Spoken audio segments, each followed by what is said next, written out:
any ideas, thoughts, please feel free to ask them in the chat. This is more of a conversation rather than a panel talking to all of you. It's just people having a conversation about vulnerability and authenticity. So yeah, thanks again for being here. I guess we'll start with introductions. So my name is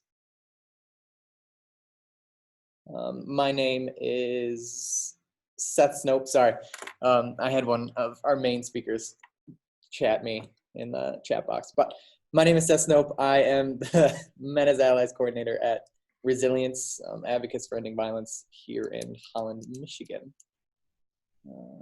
Yeah, Brad. Yeah, good morning, everybody. My name is Brad Keefia. Pronouns are he, him, his. I'm a trauma therapist at Resilience Advocates for Ending Violence, and I have a bachelor's degree in women, gender, and sexuality studies from Grand Valley, go Lakers, and I have my master's in social work. Awesome.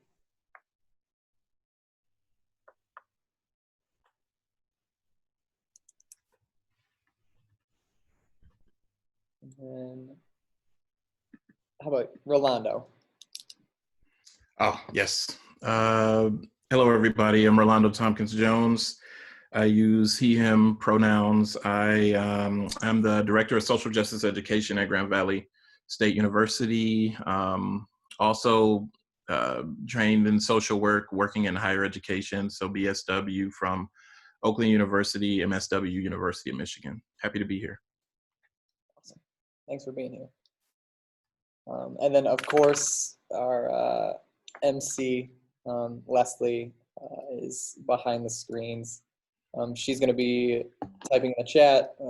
Yeah, there she is. So, yeah, thank you for being here. And then we also have another guy joining us, Brandon, but he's having some technical difficulties right now. So he's just trying to figure out Zoom.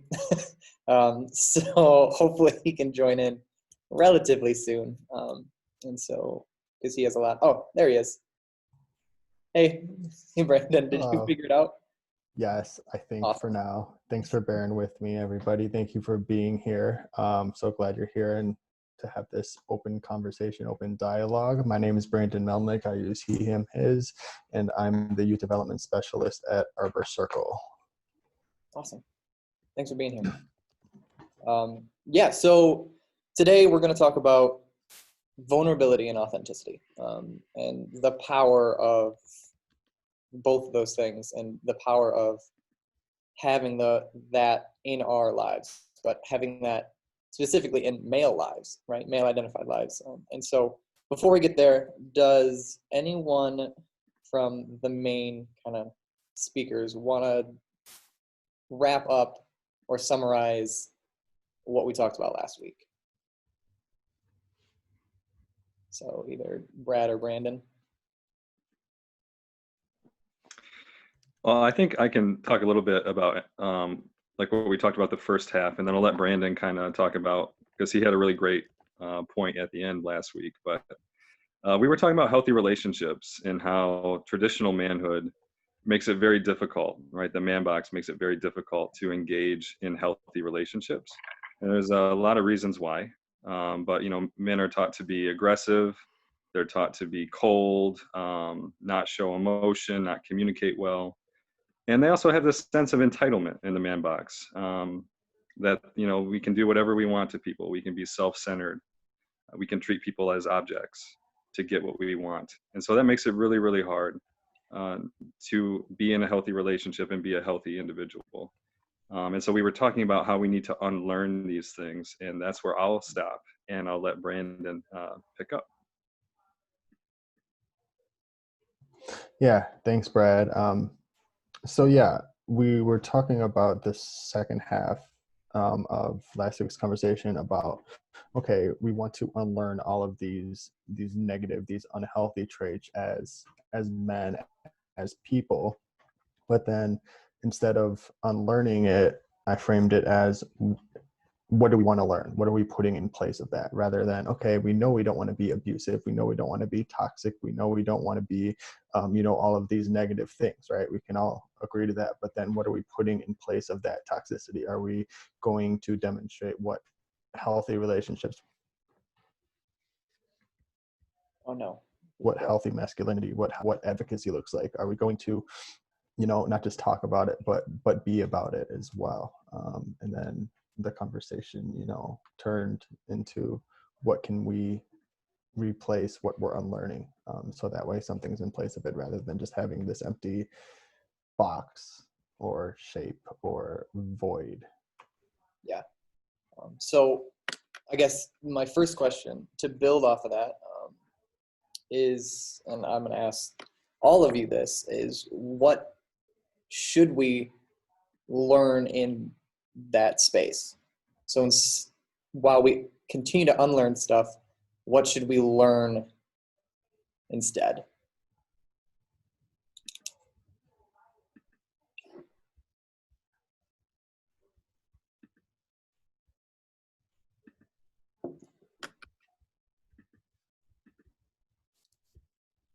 Thoughts?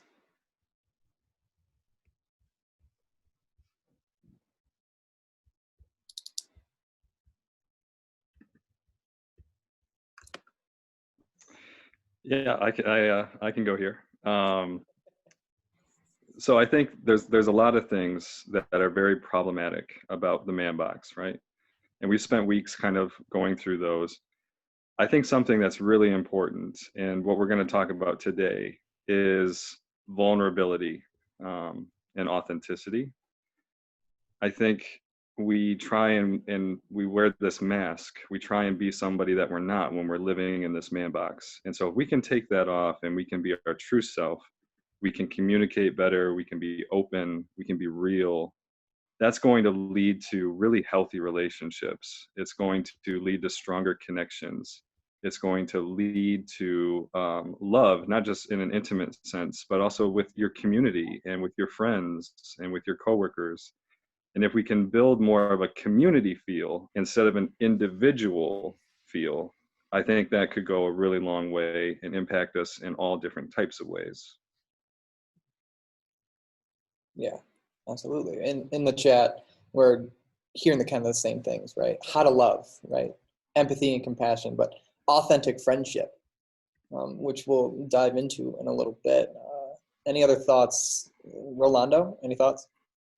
Yeah, I'm appreciating Brad's thoughts on thinking not just about the individual, but also in a community context. One of the things that was a current theme in my past career, primarily working with the cisgender male perpetrators of domestic violence, was this theme of finding folks who were wanting to be in relationships with people, wanting to maintain close, like loving relationships with people, but because of how deeply embedded the man box is into our socialization, and how deeply we buy into those messages, we're doing things that would either slow down that timeline or would ensure that whatever the relationships, the goals, the bonds that you had, you would not reach those things. You'd never get those things. And so I think thinking about the moving from that individual state of mind and thinking more in terms of a communal aspect is really important, especially when it comes to things like vulnerability. I think one of the really negative things that's prevalent in the man box that ties really very much into this sense of individualism is that we cannot open up, we cannot rely on others, we cannot admit when we are feeling vulnerable or inadequate or at our wits' end or what, and a variety of other things. And so learning, one of the things I think we should learn and really focus on, in addition to the things that we should not, I'm really just appreciating Brad's thoughts on community, thinking about what it means to be a better human in relation to other people, realizing that it is okay to admit our fears and concerns, realizing that it is okay um, um, to be authentic and be vulnerable, and that there is power in that. That's another thing that I would see, and that is still common. I think sometimes the programming that is so prevalent in that man box for folks who are men in particular who are feeling very powerless. One of the things we move to do to feel powerful, sometimes that means exercising power over people and exerting that. And so realizing that there's power in being vulnerable, and it does not have to come at the expense of other people is an important thing that I think we should learn and really focus on. Yeah, absolutely. I just blown away. Everyone was just so well said, right? From the chat to the main speakers. I think we really have a good grasp on what men need to learn instead of the teachings of the man box.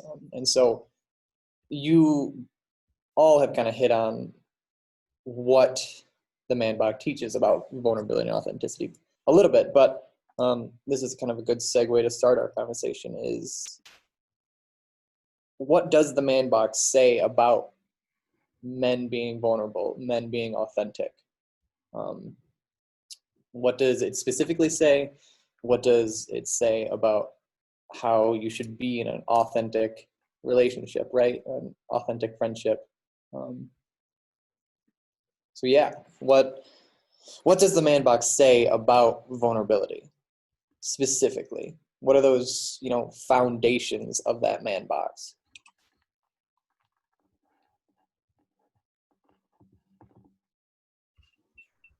I'll start here, if that's okay. I mean, essentially, the man box is saying, don't be vulnerable, don't be open. You are the only emotions you are allowed to show are of power, of dominance, and of control, which is the exact opposite of what being open and vulnerable is. To show vulnerability, it's a sign of weakness. Thank you, Jaime, or Jamie. Sorry about your name. But essentially what we're being expected to do to grow and demonstrate and show healthy masculinity is to do exactly the opposite of the man box. And for me, one of the biggest sticking points is that the man box says that you can't be vulnerable, you can't show the emotions unless it's those dominant emotions. But like, I'm super, super sensitive. I cry on a daily basis, at least once, most of the time, many times, especially, during the last few months. But, and I take that, I wear my heart on my sleeve. I have no problem showing my emotion. It's part of me being authentic with myself, and then taking that authenticity, because then these young boys and men and male identified folks and really just humans, they see that and then they're like, oh, that's okay, because we are people of society, we learn our behaviors. So if they're seeing somebody in a position such as myself and they're seeing that that's okay, they're believing that's okay, they will hopefully demonstrate that. I mean, by no means am I perfect, but if I'm being able to show a full range of emotions, they're hopefully going to demonstrate that as well. Yeah, I like how you bring in vulnerability equals weakness, right? That's one of the fundamental things in the man box is vulnerability equals weakness. So what is that actually saying, right?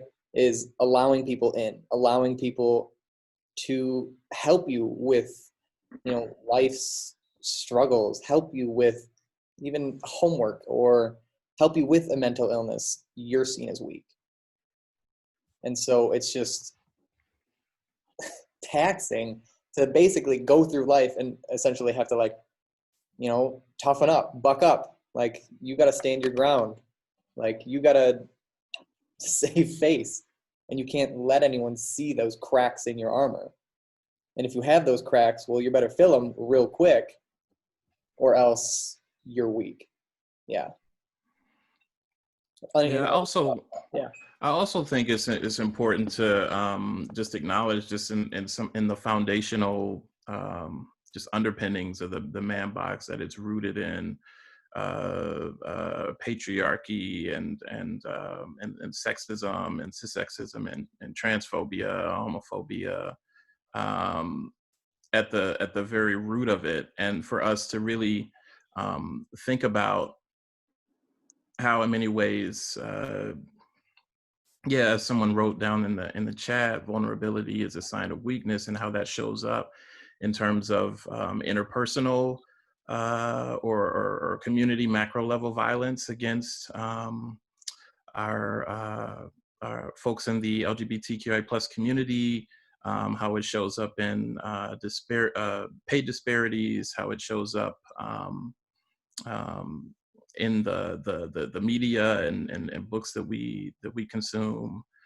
So I think it's important to think about it on a personal level, but then also for us to reflect on what it teaches and to acknowledge that there's some systemic underpinnings in the socialization that we get around what it means to be um, a man, and what the negatives that get put onto vulnerability, that escalate to the point where it's thought and believed and in many cases followed up on, that some people and groups shouldn't exist, and how that shows up as well. Yeah, absolutely. When you started talking about the media, I immediately thought to, my roots. I love comic books, and like I put these superheroes on pedestals, and whenever, they were supposed to be seen as weak, they were vulnerable. And so it's just like that verbiage connected vulnerability with weakness, instead of vulnerability equaling strength realistically.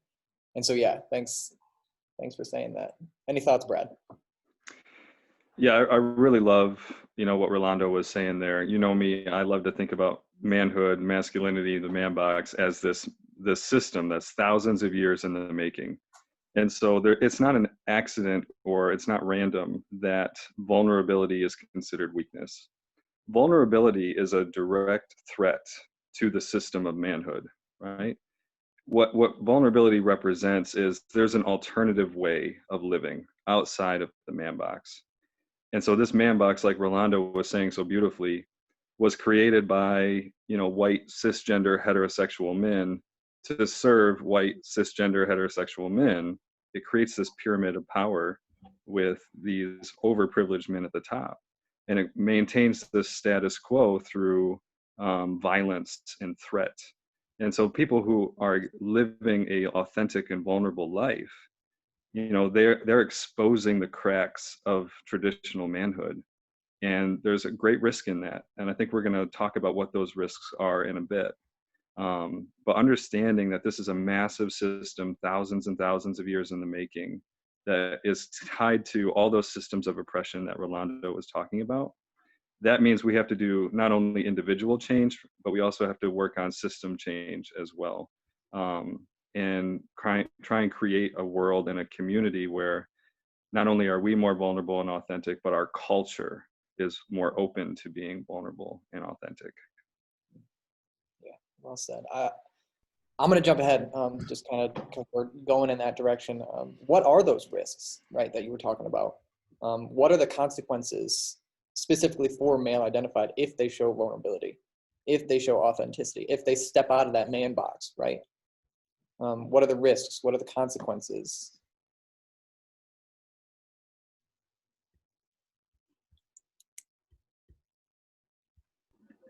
So the man box is created on a binary, right? It's as was pointed out. It's made for cisgender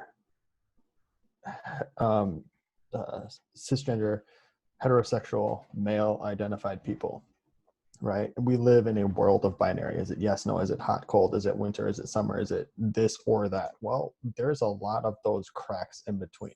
What happens, what I see as a huge risk in, being vulnerable, being open, being authentic is that the people in those cracks that weren't recognized, that aren't recognized before and now, they're now recognized. You might not want to recognize them, but specifically with LGBTQIA++, whichever acronym you want to use in there, those people are identified. Those Black, Indigenous, and people of color, those people are recognized in there. And because it's something different that as a white cisgender homosexual male that I may not want to recognize them, that, oh, it's something new, it's different, and I don't know how to react to that, because now the people who weren't recognized are now being recognized, deservingly so. But really, it's like recognizing people. So whether you see that as a risk or not is up to you, but I personally don't see that as a risk, as recognizing humans as humans.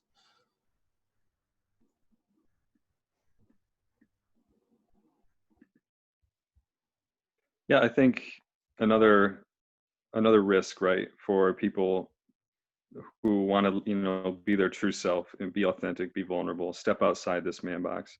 I think the first thing that pops into my head is violence. When we look at specifically, and kind of echoing what Brandon was saying, when we look at some of these communities, like trans women of color, very marginalized on different aspects of their identity, but this idea that someone who identified, as or was assigned male at birth, it now wants to be their true self and not identify as that anymore. It exposes masculinity in this man box, and it's a direct threat. And so I think that's a big reason why that risk of violence, the hate crimes, the murder rates, the beatings are so high for those communities, because it's a way for the system to enforce and police.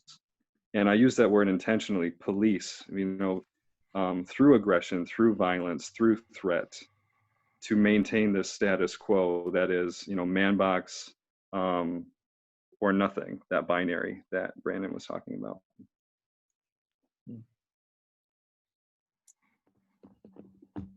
Love to hear Rolando's thoughts as well.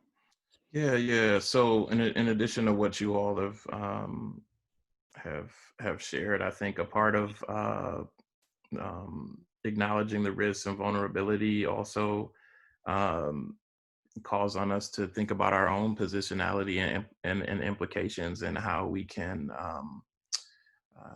perpetuate the ideals in the man box, or how we can interrupt that in our personal lives for sure, but then also in our broader networks too. Yeah, I appreciate everything you've all been saying, and one thing I keep coming back to, like you said, Brad, violence, but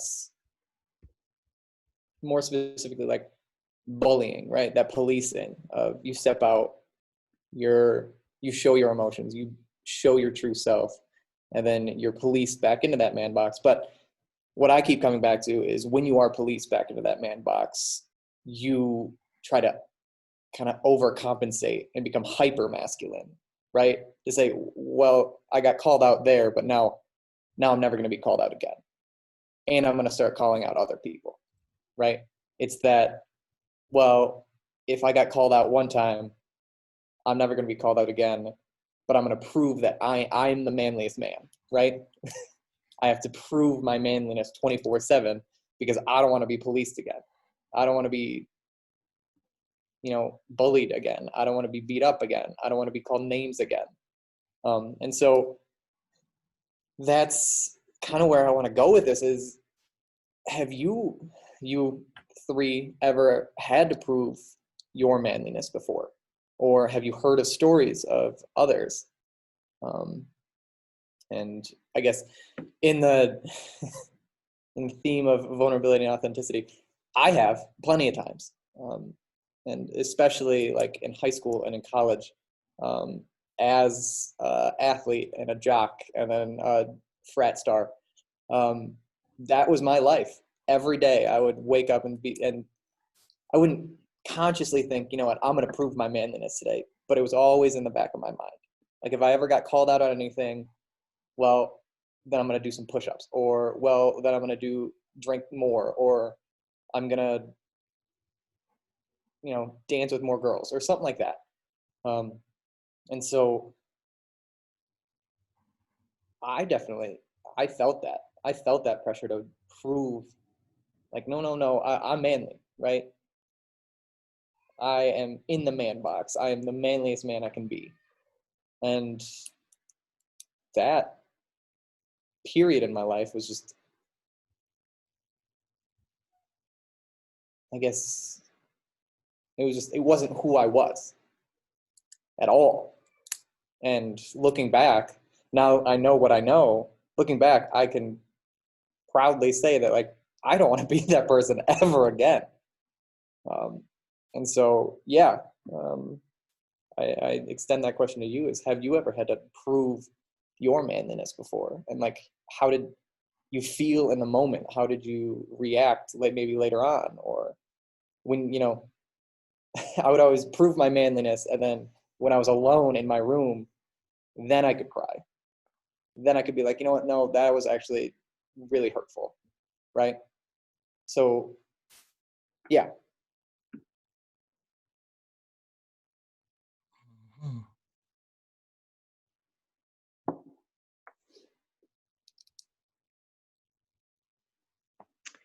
I can lead us off here. So I really appreciate, Seth, you being vulnerable and authentic and sharing your story.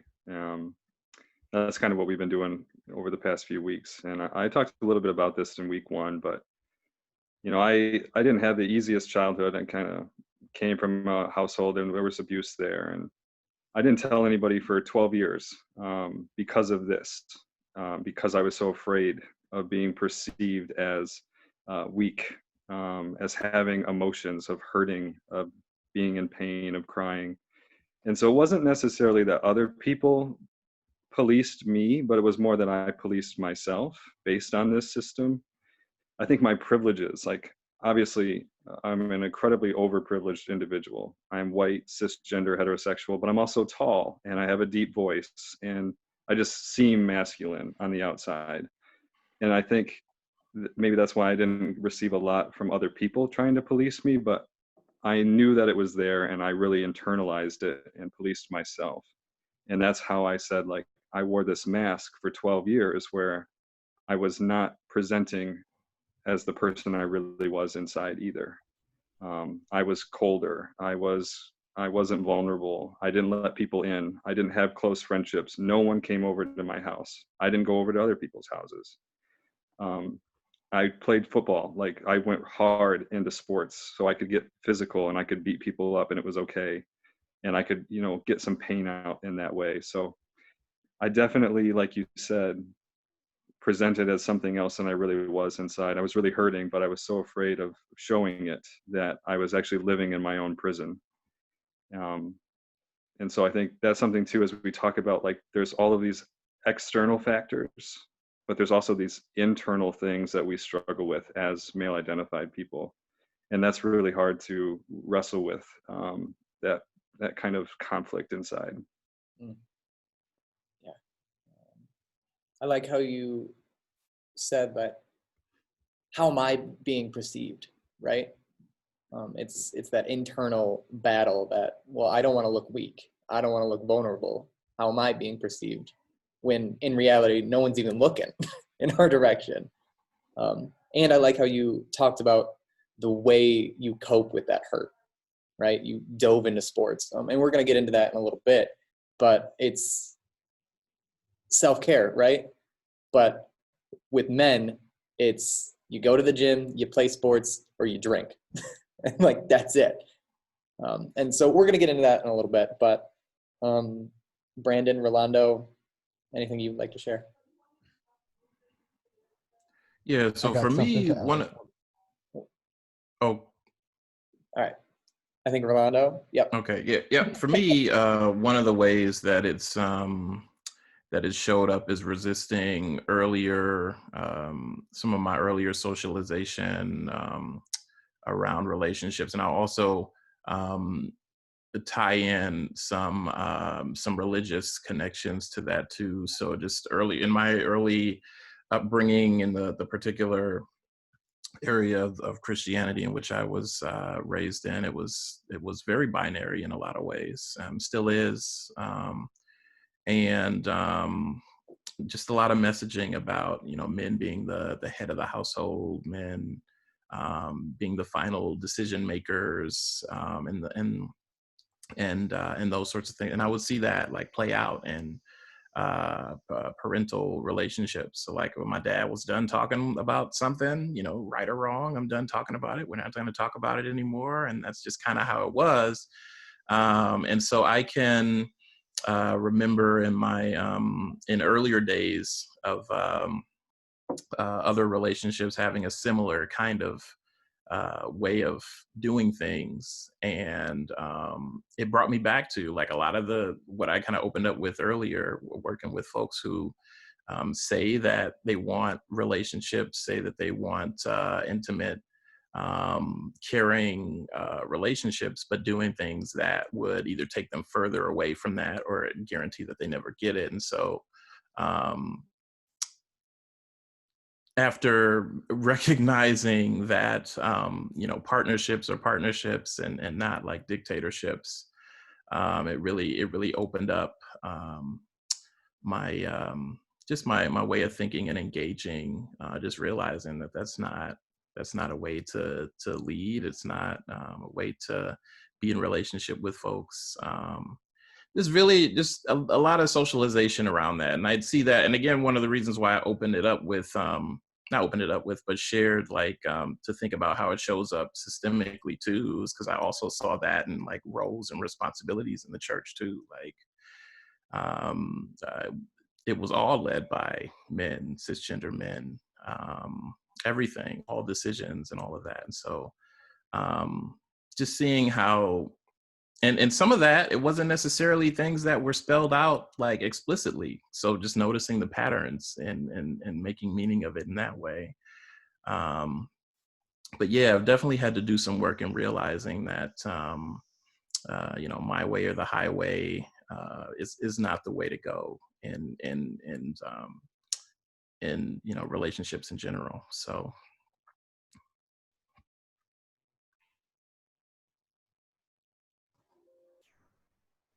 Wow. Thank you for sharing that, Brad and Rolando, and Seth, what you shared as well.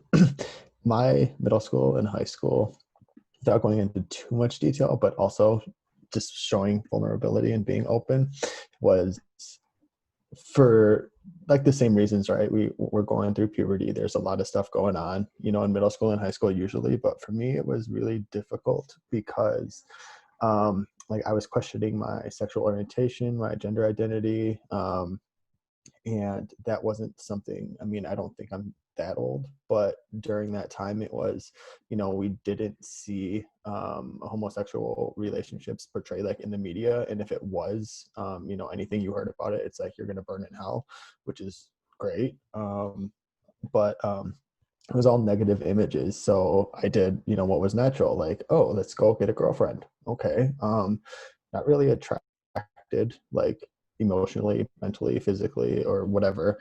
But I did it because that's what I was seeing. That's what I was told to do. And that's how you show that you're a man. No idea what the heck I was doing. No idea why I was doing it. It didn't really feel right, viscerally. So I did that, and then she broke up with me. And I'm like, oh, okay, this is cool. Like I wasn't even hurt, which is kind of strange. But I did that because of the pressures that I was facing from who I thought were my friends and ended up not being. But then also I did track and cross country in middle school and in high school. So for cross country, we would have practices at the same times. So, show.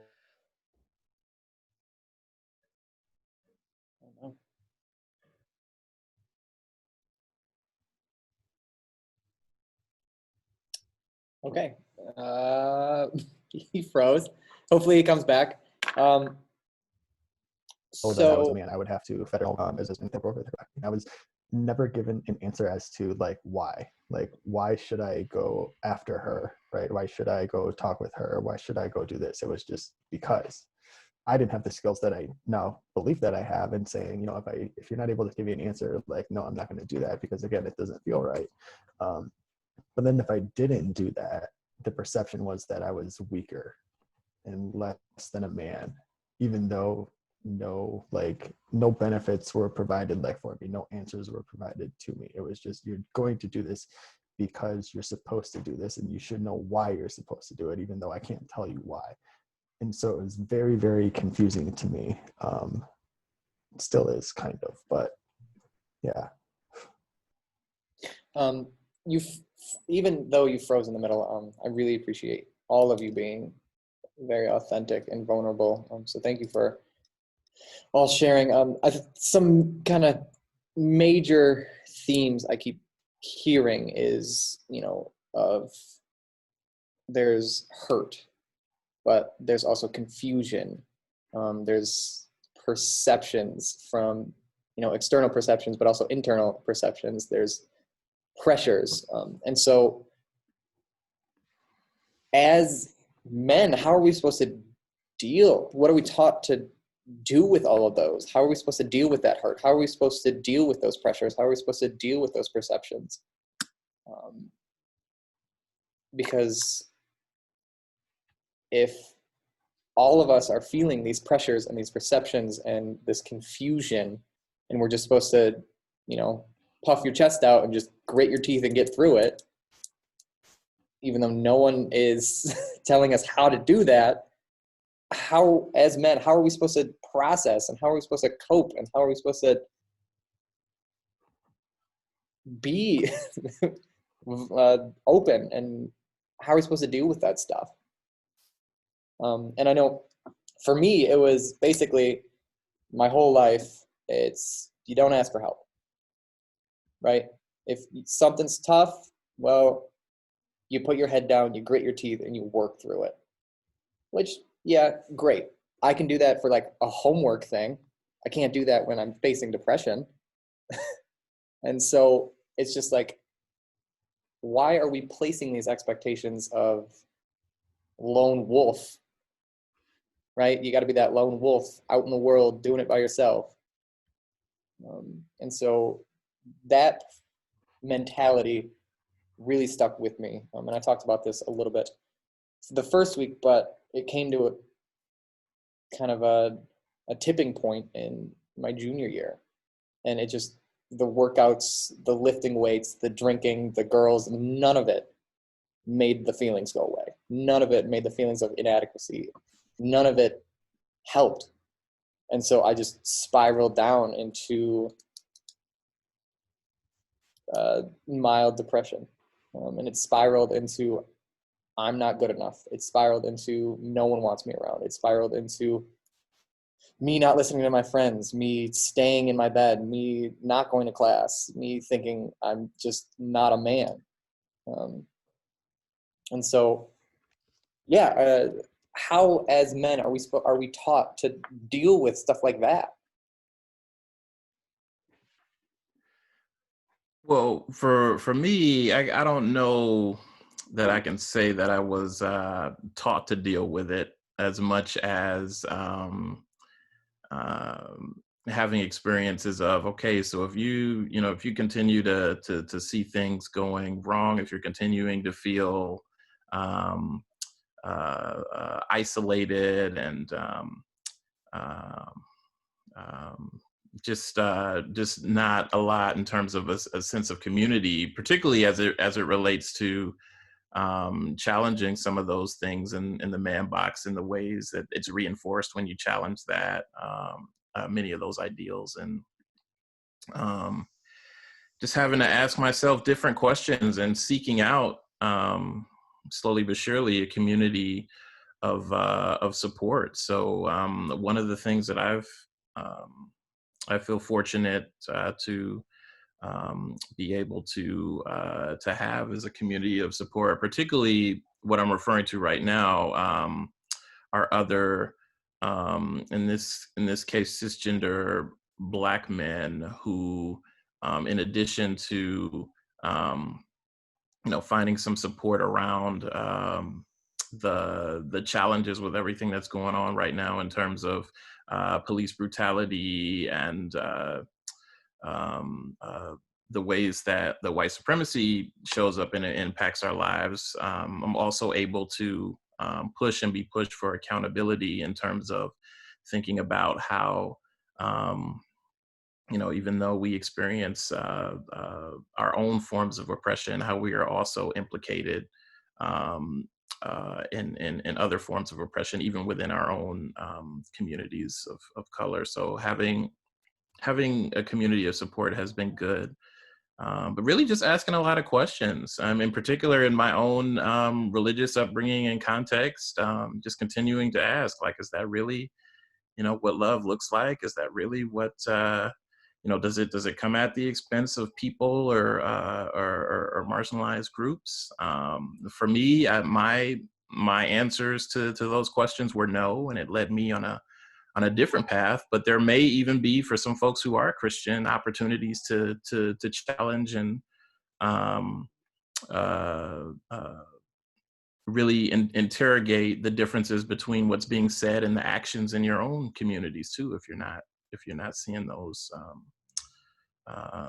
those results, or if you're seeing the impact in a negative way. So, but yeah, I can't say that I was necessarily taught those things as much as just through experiences, realizing like this doesn't feel right and I need to be doing something different, and to keep looking until you find that sense of community, recognizing even in that some folks don't always have that.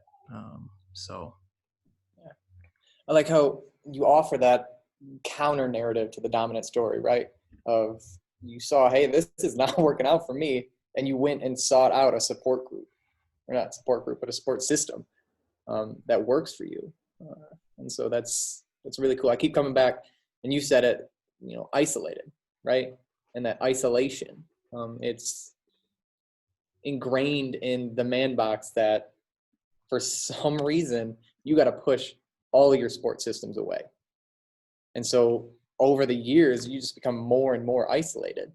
And so like in elementary school, I had like 15 great friends. Middle school, maybe 10. High school, 5. Now I don't even talk to them anymore. Until college, where I finally found that, support system, and now they're friends for life. But if I didn't, hit that tipping point, what could that have looked like? When I'm 30, 35, 45, when I feel isolated and the only people I have is maybe my significant other, right? Or maybe it's my kids, or it's no one. And so this is my question to you, Brad, is what does that isolation do to men? Yeah. What is that, sense of lone wolf? Yep. What are those consequences? Yeah. And I think it's really important that we call that out. We've talked about how this man box is used as a weapon against others, but it's also a prison, and it's traumatic for us as men to live in this space.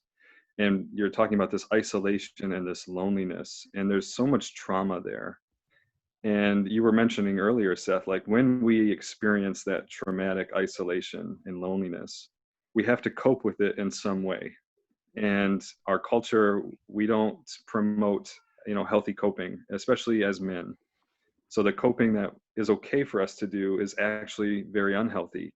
Maybe it's substances, or maybe it's aggression and violence, or hyper masculinity. And I think for me early on, that was what I was kind of saying earlier, was my go-to. And I went into sports, I went into football, I became a jock. I kind of, was mean to some people that I shouldn't have been, because, I was hurt and I didn't know how to deal with that. I didn't want to show that. So like I presented like I was totally cool, fine, and I was going to kind of be a jerk to other people. And I think that is so damaging, but it's something that so many of us do early on. Is our coping mechanism for this trauma is being hyper masculine, and thinking about like how detrimental and destructive that is. And that's why we need those counter stories, and we need that community love and support that Rolando was talking about, because that is we are circling the drain at that point, and it's going to just make so many other areas of our life suffer. So we have to be able to find those counter stories, those role models that are being authentic and vulnerable, that give us permission, or at least allow us to give ourselves permission to follow suit and be vulnerable and start making some changes. Yeah, absolutely. And I like what you were saying about how, like, you can see, like, through these stories, and when you talk to, men, how over the years their mask of masculinity gets solidified, right? It's so you step out and be vulnerable once, you get forced back into the man box by bullying, teasing, whatever, and there's another layer of the mask, and then something traumatic happens. Well, you can't actually do something that actually works for you, so you dive into weightlifting or drinking. That's another layer. And so this mask just begins to solidify over your life until you can't function without it. And if you try and picture your life without that mask, it's terrifying. And a lot of guys, and especially a lot of like young high schoolers I work with, they are scared of removing that mask because that's what they've known. That's what they've done their whole life. Is they wake up in the morning, eat breakfast, put on that mask, go to school, go to practice, come home, do homework, hang out with friends, and the only time they can take it off is when they're alone. And so I guess my next question is, if you ever wore a mask, or if you ever, if you never showed like who you truly are, right? And obviously you all now, I'm talking to the main speakers, you all have taken that mask off, or at least from my interactions with you, it seems like you have. And so how did that feel when you finally found the courage to take that mask off and to never put it back on again?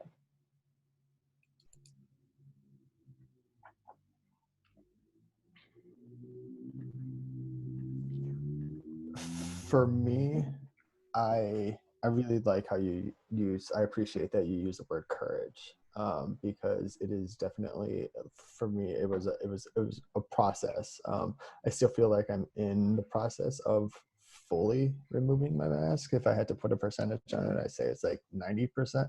Most of the time, like, I feel comfortable, but depending on where I am, I might have to, check my privilege, sort of gauge the temperature of the room, see what's going on, because I deserve to feel comfortable, but verging on being uncomfortable, so it depends on the setting for me.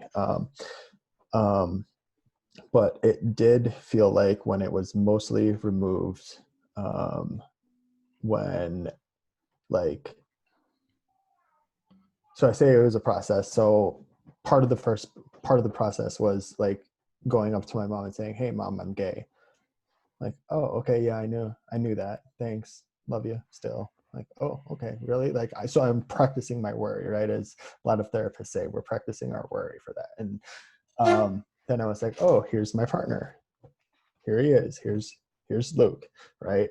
And 16 years later, we're still together. So for me, that's a huge part of removing the mask. But then again, I can't go up in any setting and say, "Hey," I can't really do that.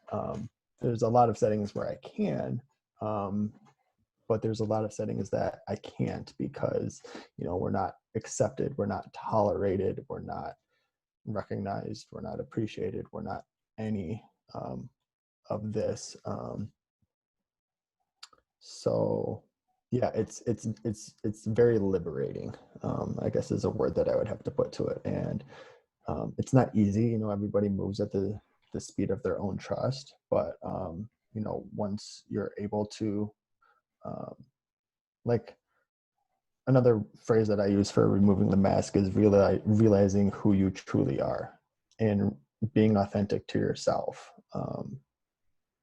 But once you do, no matter how slow, it is extremely liberating. I love that word, liberation, right? Because it does feel liberating. It feels like a weight lifted off your shoulders. And I like how you pointed out how it is a process, right? It's not just a one time, oh, it's done, let's tuck it in the closet, never see it again. It takes a while and it takes work, right? Because your initial instinct is to put that mask back on. You feel threatened, well, I got a mask, so that's the easy way. The hard way is to not immediately reach for that. So yeah, thank you for that. And I like how you brought it back to, it's not always safe to show your authentic and true self. So thanks for bringing that back up. Because I work a lot of the times with some youth that are involved in gang violence, and we talk about that and how, like, they want to be authentic, they want to be vulnerable, but the only time they feel safe to do that is when they're in groups with me. They go home and it's just not safe to take off that mask. And so, yeah, thanks for bringing that up. Any other thoughts, Brad, Rolando? Yeah, I would just say I've spent more of my there's still more years I've spent in my life with a mask on than off, and so what I'll say to that, yep, agreeing that it does feel very liberating. I'm very comfortable with expressing my own emotions, validating other folks' emotions, fears, concerns, admitting when I don't know what to do, like some of the things, very, very comfortable with. But I still would say for myself, and also just ask other men to think about this.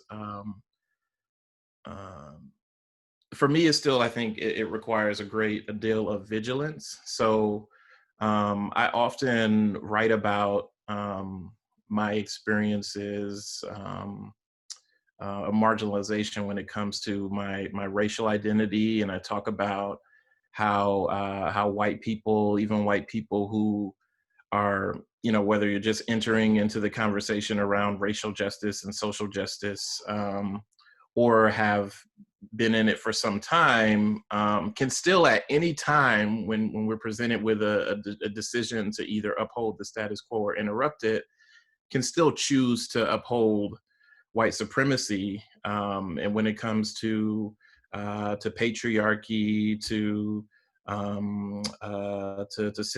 cissexism, to heterosexism, and other ways in which I am privileged,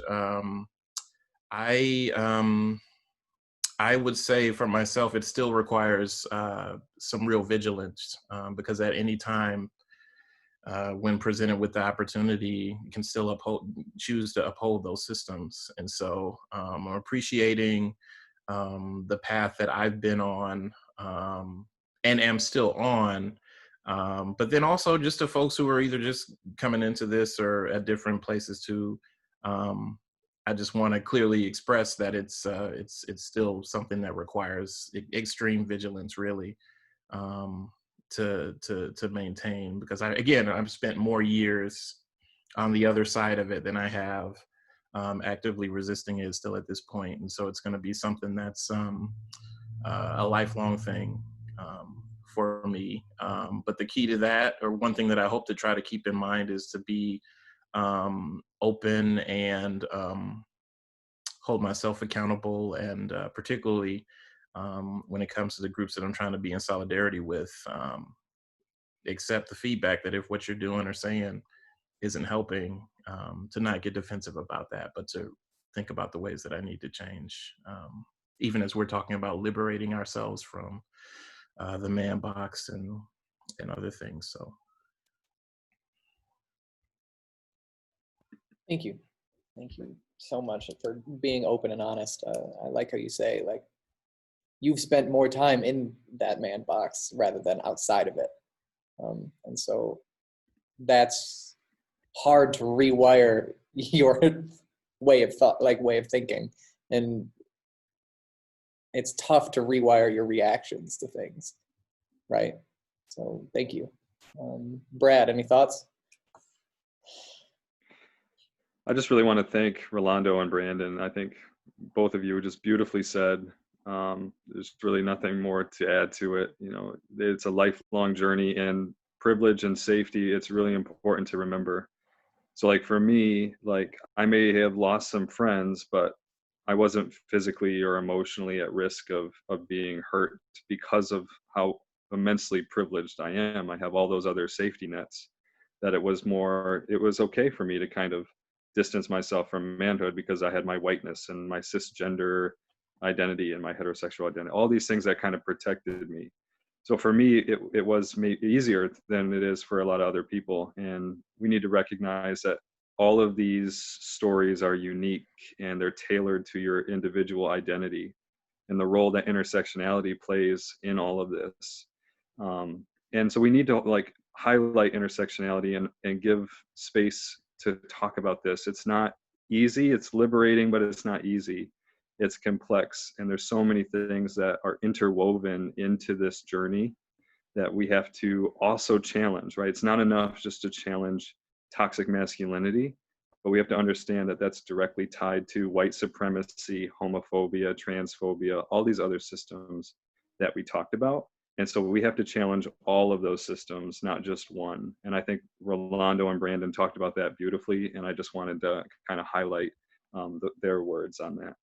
Really beautifully said. Absolutely. Thank you. And so I'm going to kind of tie this back to our earlier conversations. If men were to show vulnerability and authenticity and openness, how would that look in regards to consent? How would that look in regards to healthy relationships?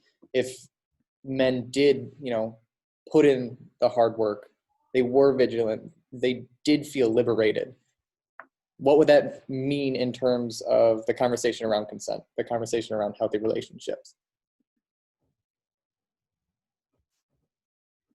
I can speak from personal experience.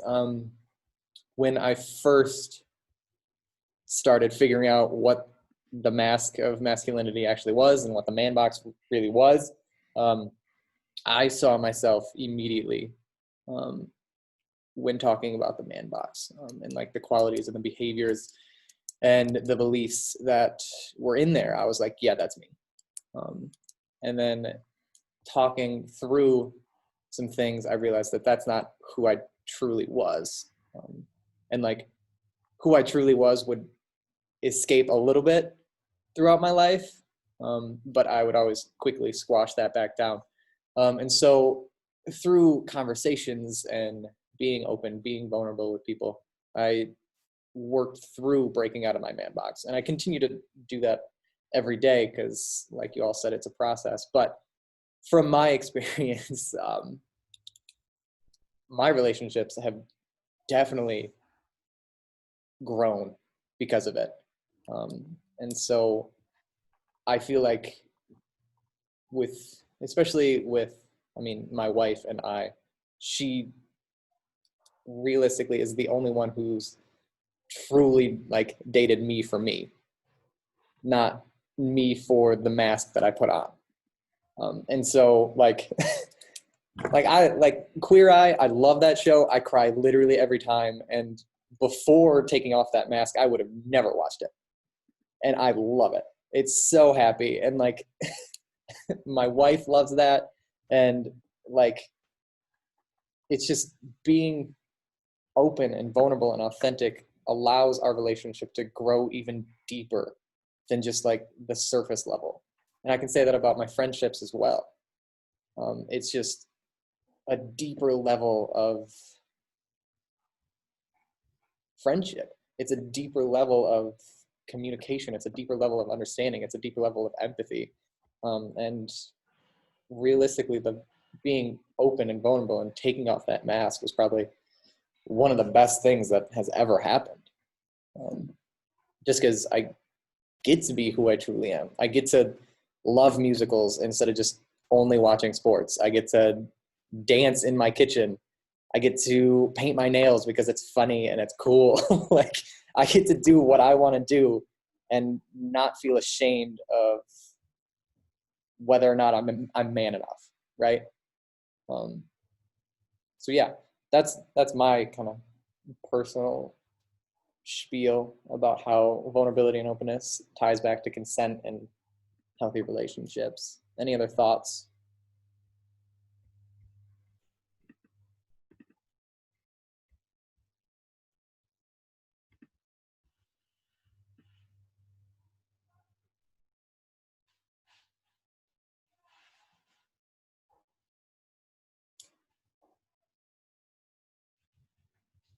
It's not, if you don't have any other thoughts, that's cool. But so yeah, I think you said it really well. You know, you talked about how vulnerability and authenticity, one of the greatest rewards of that is not only is it incredibly liberating and healing for you, but it also impacts all the other people around you. You showing your true self, you're listening, you're communicating, you're being kind and gentle. These things that the man box doesn't allow.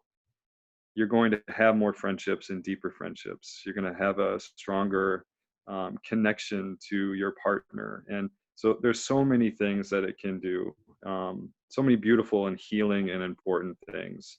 So it's definitely worth it.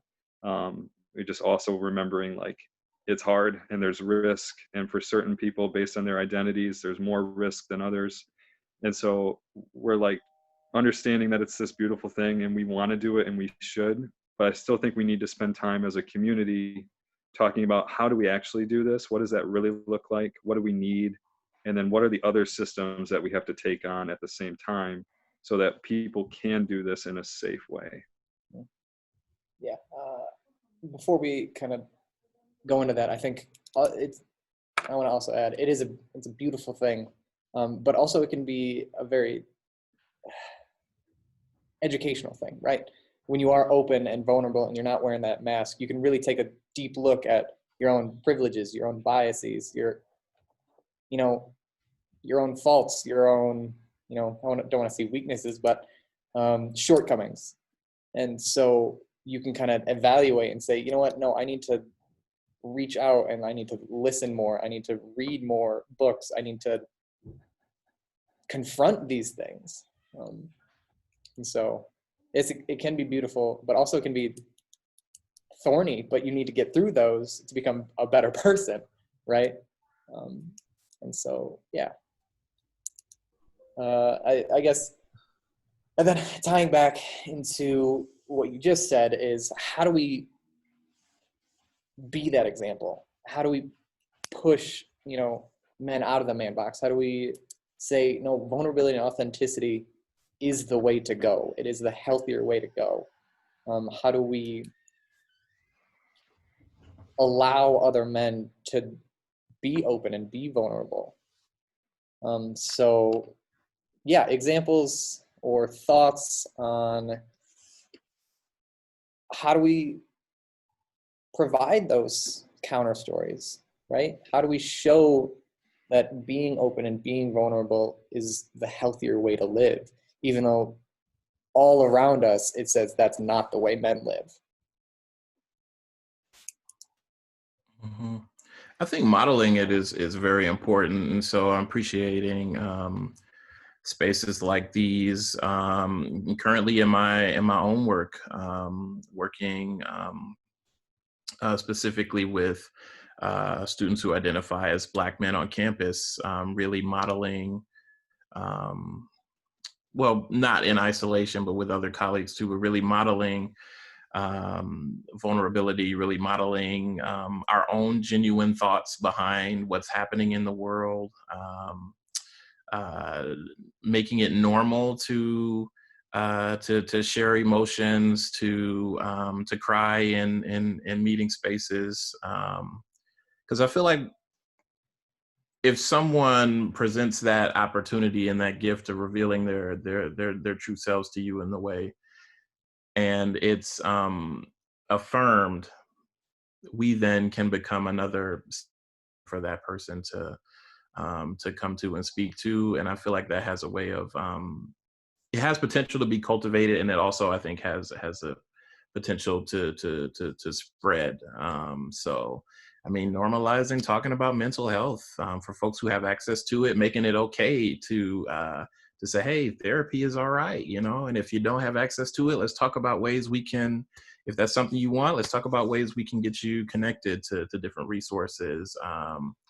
And so sometimes it just takes that person to put it out there and share it. And I found, many other folks have had similar concerns and or have had their own experiences with therapy and other ways of self-care. And so I just really think modeling it is important, because especially in front of folks who have been so deeply socialized and to buy into like the man box. So that is vulnerability and courage in itself. In some ways, is modeling our own journeys of resisting that, as imperfect as it is, you know, as imperfect as my, you know, journey and reflections are on it. But having folks, other folks see me stumble, I think invites other people to join in.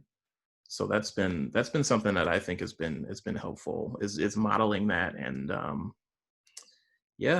letting folks affirming folks, not letting, but affirming people in their expression of emotion, be it fear, grief, insecurity, whatever that is. I think that has a way of spreading.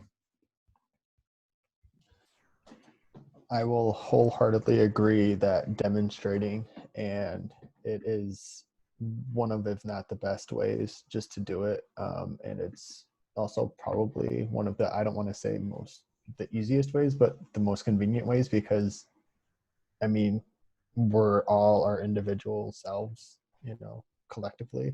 So like literally showing up, it can mean different things to different people. But, you know, are you fully present, or are you just physically present, right? And when I say fully present, are you mentally, emotionally, spiritually, physically there? Are you going to engage? Are you there to just like, listening is great, but, you know, in order to create not just safe spaces but brave spaces, you need to engage in the conversation. You need to engage in the activity, whatever is taking place there. If you're just being there and listening, that's a great start, but in order to get the full effect, you need to actively participate. I'm a believer in that. But also, you know, I said we move at the speed of our own trust. You know, push your boundaries of being comfortable, because that's part of being authentic, that's part of being vulnerable. But also, in addition to demonstrating it and being a good just example, role model, is educate yourself. I don't think we're all experts in everything, but we all have very, very valuable pieces of information and pieces of knowledge that we, I believe, are sharing with our communities, with the folks that we're working with. But educate yourself and figure out ways to improve yourself. Because if we're expecting other people to improve themselves, but we're not willing to do that, that's really kind of hypocritical. So, you know, set expectations on other people that you're also willing to do, because that way you're going through that process, you're going through that change together, and it is much more fulfilling if you're doing anything with somebody else rather than doing it by yourself. So be a good example, demonstrate that, and education are two of the most important things in my eyes in how to help people be vulnerable. Well said. Brad? Yeah, I think, both of you spot on. Really well said. I think another layer, I really love, Rolando, when you mentioned like mental health, and as a therapist, I think it's something that's so stigmatized in our culture. And so how do we like reframe? I think that's a good word that I like to use for me, is how do I reframe how I've been kind of taught to look at things and replace that with a healthier alternative? And I think when we look at the man box and masculinity, there's a lot of shame that's used as a policing tactic, right? So like Seth, you talked about how if you are step outside the man box and now you're bullied, now you feel ashamed.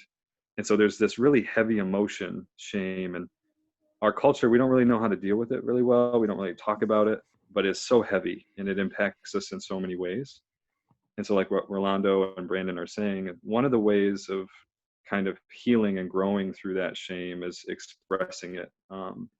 How can you get that out there? How can you speak it so it doesn't have this power over you, this crushing silence over you? And if you can't do that via therapy, maybe that's something that you can do for yourself. Maybe it's through journaling, maybe it's through friendship, but trying to reframe and explore what's within, the pain that's within, the things that you've been silent about for so long, and finding a way of looking at it in a different way so that you can process, you can feel, you can speak, and you can just kind of begin this process of change from within, and then kind of let that build that momentum. And it's like a domino effect. Things will start to happen, but we have to kind of do that work within first. And I think that's something that we can all do. It just takes that courage and that space and that knowledge and that community and those mentors and role models that kind of allow us to give ourselves permission to do that. So what I keep kind of thinking back to is what we as men need to unlearn, right? And what we need to learn in its stead. And so to kind of wrap things up, what we need to unlearn is this lone wolf mentality. Grit your teeth, get through it. Don't be open. Don't show your cracks in your armor. And so we need to get rid of that crap because it's just not working. It's not healthy. And we need to learn what community truly looks like. We need to learn that, no, it's okay to walk hand in hand with someone through this journey, right? And it's going to be hard and it's going to take courage, but you're going to be better for it. And that's a tough thing to grasp, especially like when you first hear that. And so what I keep coming back to is we need to get rid of those foundations of the man box that say, no, you're a lone wolf. You need to push everybody away because no one can help you. And replace those with foundations of vulnerability, authenticity, empathy, right? And replace it with essentially community, and with an open and vulnerable and courageous community. And so next week, we're going to be talking about how can men be allies for change? And essentially, how can men build those communities, right? How can we as men, now that we've unlearned all this, we're trying to learn this, how can we push out and get other men to join us on our walk, right? So that is next week, same time. Any questions before we go? Please type them in the chat. Yeah, any closing thoughts, statements from our main speakers?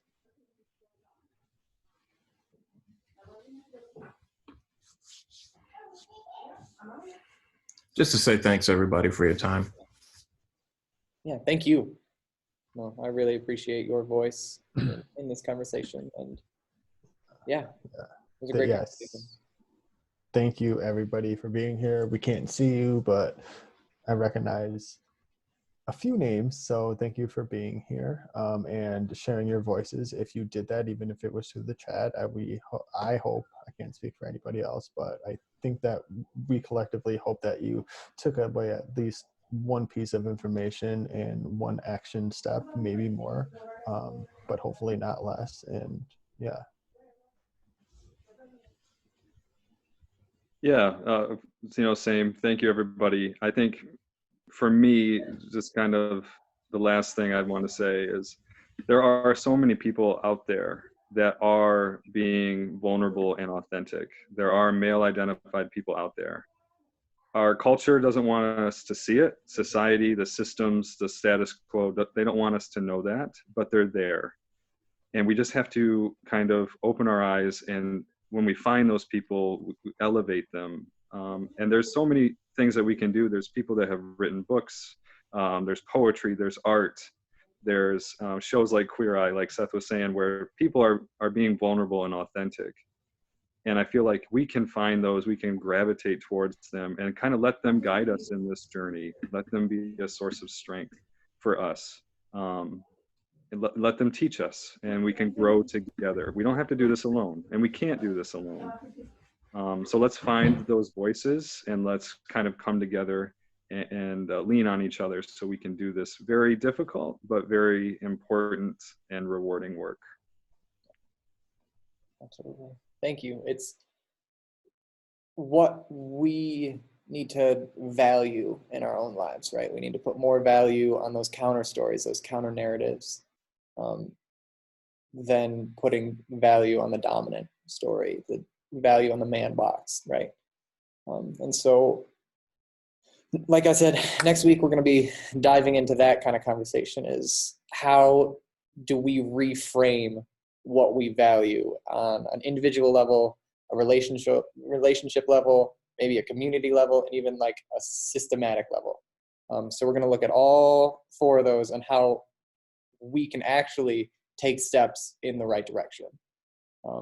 And then we're also going to talk about what are some barriers, what are some barriers to male identified who want to do this work, who want to start teaching vulnerability and authenticity and empathy. What are they going to run into? And so, yeah, please join us next week. And thank you. I think, yes, Leslie put my email in the chat. So if you have any questions, please email me, or if you just honestly want to talk some more, email me. Yeah, so thanks for being here, and have a safe and healthy week. All right. Bye, everybody.